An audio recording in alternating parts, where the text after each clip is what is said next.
La principale mesure de ce choc des savoirs, c'est la mise en place de groupes de niveau. Alors, il faut savoir que la France, c'est l'un des champions du monde des systèmes inégalitaires en Europe.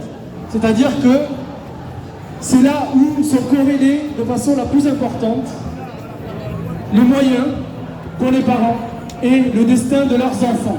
C'est-à-dire que si les parents sont pauvres, les enfants ont le moins de chances de réussir. Face à ce constat, qu'est-ce qu'il fait? Il met en place les groupes de niveau. Et pourtant, les groupes de niveau, toutes les études montrent, toutes les sciences de l'éducation, tout le monde est d'accord pour dire que ça ne fonctionne pas. Ou du moins ça fonctionne pour une partie de la population, celles et ceux qui ont déjà tout. Voilà, ça c'est la vision de l'éducation de Gabriel Attal, c'est de faire réussir celles et ceux qui sont déjà les plus riches. Donc face à ça, on s'est mis en ordre de bataille, on a multiplié les journées de grève, les journées d'action, et évidemment on n'est pas prêt à se laisser faire, parce que ce qui se joue, c'est le destin des enfants les plus pauvres.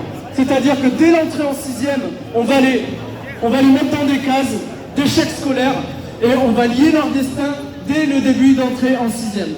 Et nous, évidemment, on porte un autre projet d'école, un autre projet de société qui est fait sur la réussite du plus grand nombre d'élèves. Parce qu'on est persuadé que quel que soit son niveau social, tous les élèves ont la possibilité de réussir. Et c'est évidemment pas le projet qui porte.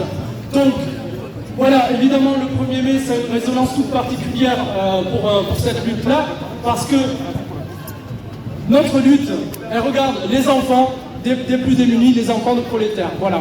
Donc, à partir de là, on invite parents, enseignants, mais également citoyens, citoyennes. On vous invite à suivre notre lutte et à en parler, et surtout à venir nombreux et nombreux. On a différents rendez-vous, notamment la semaine prochaine, jeudi 16 mai, non c'est dans 2 semaines, pardon.